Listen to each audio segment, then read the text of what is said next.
Hey there, dreamers, and welcome back to Imagine with Royce. If you are new to my channel, hello and welcome. My name is Royce. I'm a painter, sculptor, and a collector.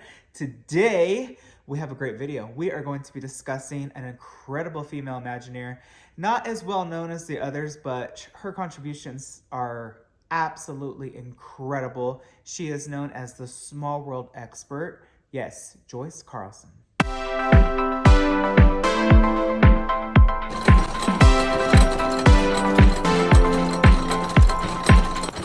All right, Joyce Carlson started at the Walt Disney Company in 1944. She actually started as a delivering person, so she would deliver pencils, brushes, even coffee to animators and artists at the Walt Disney Studios. I don't know about you, but that sounds like a pretty cool introduction to the company. I would have loved to have done that. Kind of like the mailroom person, but she didn't stay there long. 6 months later, she ended up transferring over to the ink and paint department, where she worked on a ton, and I do mean a ton, of Disney classics. She worked there for 16 years, and she worked on films such as Cinderella, Sleeping Beauty, Peter Pan. In the 1960s, right after 101 Dalmatians, Joyce transferred over to Imagineering, or WED at the time, into the model shop. So she ended up working on the 1964-65 World's Fair project, and she worked on a ton of pieces for It's a Small World. She worked on the model with Mary Blair, she worked on the dolls,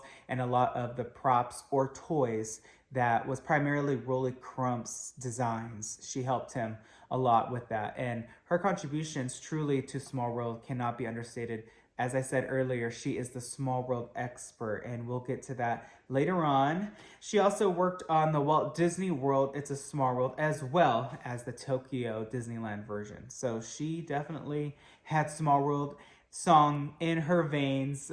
She also was the first woman to surpass or reach the milestone of working at the company for 50 years. In 1982, Joyce actually moved over to Walt Disney World in Florida, and she became part of what is now today known as the Maintenance WDISQS team. So she worked along with Leota Toombs. Remember, she moved there as well and kind of was the first person there to hit the ground and teach the maintenance team how to upkeep these figures. Well, Joyce joined later on, and she taught the maintenance teams how to paint, how to design, and she actually ended up working on a lot of new additions to this version of Walt Disney World's Small World. She introduced dolls such as Korea and the Israel lands. So she worked with Mary Blair, Alice Davis, so she knew the style and she was able to replicate it really well. She of course worked on Splash Mountain, as well as tons of other incredible attractions such as the Haunted Mansion. Joyce also was an incredible mentor, and she mentored people all the way up into 2006, 2007, before unfortunately she did die of cancer. But before that, she became a Disney legend in the year 2000, which of course, ladies like this, or not even ladies, but Imagineers that have contributed so much to the company, that is what I consider a Disney legend. And then she also got her window on Main Street. I really like her window. It reads Dolls by Joyce, and it's just very classical, very whimsical, and it just ties right along with her incredible detail to Small World and her love and her passion for it. There's actually a Small World doll that was made to her liking. Look at this. How cool is that? It really does look like her. And you know, it's really fun too, in both versions of the It's a Small World at Disneyland and Walt Disney World, there is a toy, the Rolly Crump style toy of Joyce that is in there. It's on I think a hot air balloon, or she's just floating, holding onto a string. So next time you're in there and you see that doll, that's Joyce. And I believe she's actually in the finale room at Walt Disney World, just to pay honor and tribute to her. Mary Blair is also in there as a toy as well. So it's just really neat how Imagineers sprinkled in their legacies. But to tie back to what I was saying earlier of what makes a Disney legend, somebody like Joyce, these women, Leota Toombs, Alice Davis, Mary Blair, they are what I consider a true Disney legend. I don't know about all of you, but recently in modern, I would say the past 10, 15 years, Disney has, in my opinion, diluted that honor.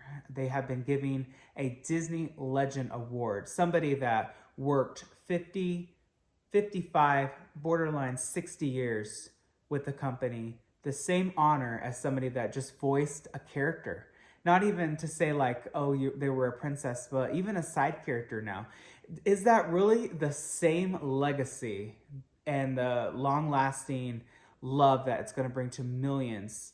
And truly, the time and effort was put in for decades as somebody like Joyce or Leota Toombs or Mark Davis or Mary Blair, Tony Baxter, Mark Henn.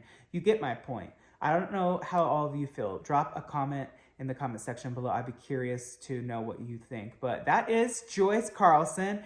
She is not as well known as a lot of the other Imagineers, but her talents were absolutely incredible. That woman could paint, and her love for Small World is just so clear to see, and I'm just honored to have been able to highlight her. Whenever you happen to be watching this, Google Joyce Carlson. You'll see a lot of pictures of her working on a lot of iconic pieces, and you'll grow to know a lot of other incredible female Imagineers. A lot that I weren't able to cover, but I'm going to be continuing this series of honoring a lot of incredible Imagineers that have left such a long-lasting impression on the Walt Disney Company. But that is it for this video. If you like this sort of content, please let me know. Hit subscribe and ring that bell icon.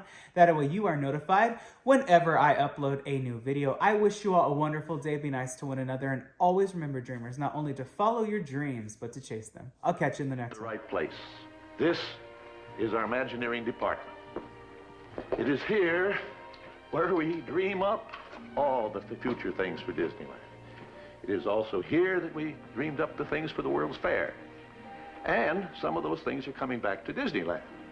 And especially one that I'm in love with is the story of the children of the world. We call it It's a Small World. So over here, we're designing the facade for that thing when it does come back to Disneyland. I want you to meet Mary Blair. Mary, this is Julie Reams. Hello, Julie. Will you tell her what you're doing here, Mary? We start this way, making a preliminary sketch.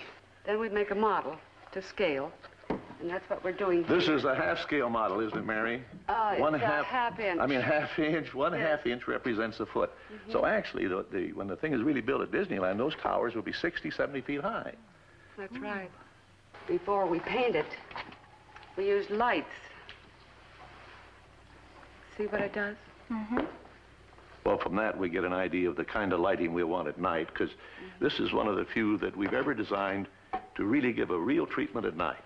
Now we're going into the night lighting effects, and a lot of that will be translucent with light coming through and lights moving all across it. It'll be beautiful, like a piece of jewelry, we hope.